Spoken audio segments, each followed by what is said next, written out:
ये देखंतु ये डैम को लगिकी आपण एपटे रास्ता अच्छे आसीपर ये गोटे भव्य देवदेव महादेवंकर मंदिर अच्छी आमे एबे से जगह को जाऊचु। गोलेख सुमन मो सहित अच्छा भारी भल पिला दुई जन से मते गाइड करके नौचंती। आज राति आमे से शिव मंदिर रे पहुँचला भाया लगी जाऊँ तो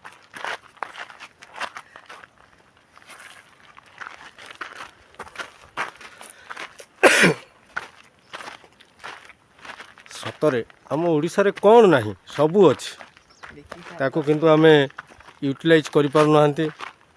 इको जदि सब पर्यटन स्थली करा जाता एटिकार लोकल लोक मध्य बहुत उपकृत हो पारंते। ता छड़ा देश विदेश रे आम ओडिशार प्राकृतिक सौंदर्य जहाँ पहुँची आहरी पहुँची पारंता।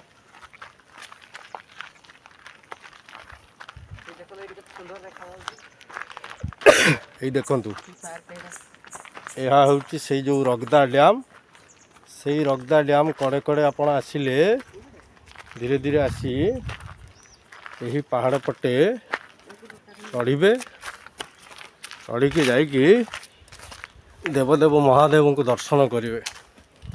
वास्तव रे केते महान आमर संस्कृति परंपरा।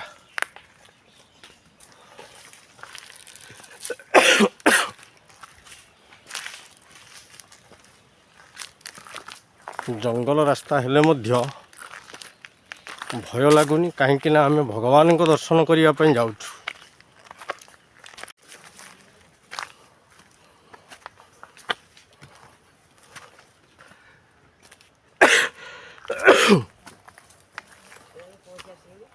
हाँ धीरे धीरे अल्प समय भितर आम पहुँची जीवु। पिला माने भारी स्मार्ट अच्छा तो खपखाप डेंगी पलाउंट। मु थकी गलिनी तथापि थका लगुनि कहीं आपण मानक मु गोटे नूतन जिनिस आज देखाइबी। प्रभु भोला शंकर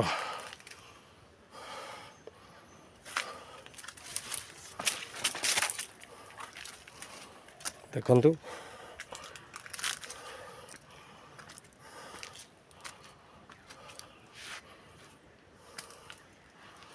ये सुमन तांको मन कथा जनाउचंती वृषभ पाखरे बाबा वृषभ ये जगिचंती से पटे स्वयं भगवान महेश्वर दुखहर्ता सुखकर्ता विद्यमान करिचंती। पूरा खोला खोला ए आकाश होची तांकर छात। ये धरित्री माता कोଳରେ बाबा देवदेव महादेव अवस्थान करिचंती भक्त मानकु आशीर्वाद प्रदान करुचंती।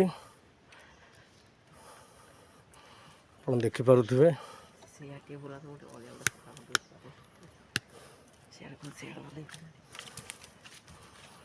देखंतु पूरा प्राकृतिक परिवेश केते शांत।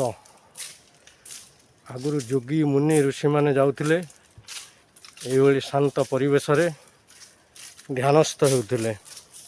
तेणु करी वर्तमान गाँ गंडार बुढ़ा बुढ़ी मानक मोर अनुरोध सब तो सरीगलानी झील पुओ नाती नातुणी देखिलनी मझिरे मझिरे एठाकू आसी भगवान शिवों पाखरे किछि समय निजकू नियोजित करंतु। निज जदि किछि पाप करचंती बोली भाबुचंती आसिक ध्यान करिके पुण्य अर्जन करिके जातु।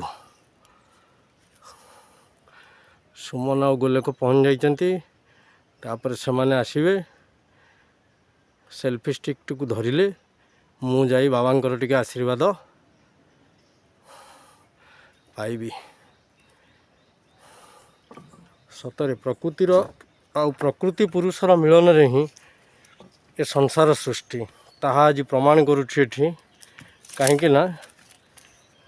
प्रकृत पुरुष होउचंती ईश्वर भगवान जी सृष्टिकर्ता ताहा आज ये प्रतिपादित हो पारुछि। सुमन टिके तमे धर मुझे ठाकुर को दर्शन करके आसे। ये देखो तो आम सार जाइए बर्तमान ठाकुर दर्शन करने सार बर्तमान आम निजर मनर कथा कहते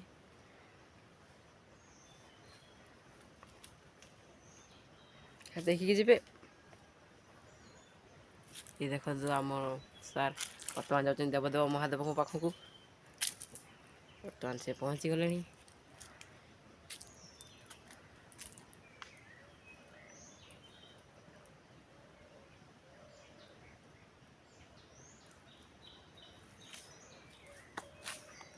तो सब पूर्व नहीं पूजारी सब आसती ना पूजा करने पूजारी सकाଳେ आसुथिबे पूजा करने आसती सोमवारिया केवल सोमवार आउ ये कौन किसी गोटे किसी हुए आयोजन जमी आम जागर फागर सेमती किसी हुए से हुए नहीं कि। अच्छा ठीक अच्छे सब दर्शक मान को अनुरोध जो मैंने भी प्राकृतिक परिवेश सब देखिले रगदा डैम को देखिले आपण मैंने आसतु भगवान को दर्शन करंतु एवं भगवान जो खोला आकाश तले अछंती तांको पय एक निर्दिष्ट व्यवस्था करा जाऊ आउ ए जगह को गोटे पर्यटन केंद्र रूपे घोषणा करा जाऊ जहाद्वारा जाजपुर जिलार उन्नति हवा सहित आम ओडिशार भी गौरव अर्जन निश्चित हेबो। देखु आम धीरे धीरे जो रास्ता देकी चढ़ीलु से रास्ता देकी ओह्लौचु। देखु रगदा डैम पूरा कड़े कड़े आम जाऊँ ये हूँ रगदा डैम देखुवे पूरा जलस्थल आकाशर मिलनस्थली एपटू जल जा पहाड़ को पहाड़र पाद दौची सेपटे गिरिशृंग आकाश को चुंबन करुच्ची एपटे बसवाई आपण मान सुविधा करा जाइछि। सिमेंटर बेंच तैयारी करा जाइछि आसिले बस पारे। मो बिट घोरी जाइछि टायर बिट किंतु मु खसड़ी भी नहीं कहीं ना देवदेव महादेव को आम आशीर्वाद नहीं आसिले ना बुलवा खाली गिरगिरी गिरगिरी गिरगिरी ये देखो केते बढ़िया दृश्य केते बढ़िया कौन नहीं आम ओडिशा रे कौन नहीं आम जाजपुर जिले में सबू अच्छी रत्नगर्भा जाजपुर जो कालिया पानी माइंस कथा मु कहूँ सेठी आपणकर लुहापथर ये जागर यात्रा भल हुए देखु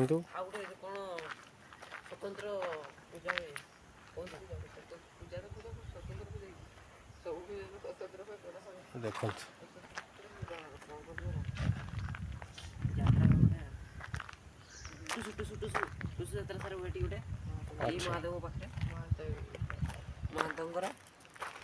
एरिया रे आमे जानिया को पाइलु अधिक आमर जो महंत भाई भौणी मैंने अधिक रुहंती तांकर मकर मेला रे जो ठुसु पर्वटी भारी धूमधाम रे हुए बहुत बढ़िया हुए तेणुक आखपाख अंचल तथा बाहर आपण मध्य आसिकी उपभोग करें बहुत बढ़िया हुए।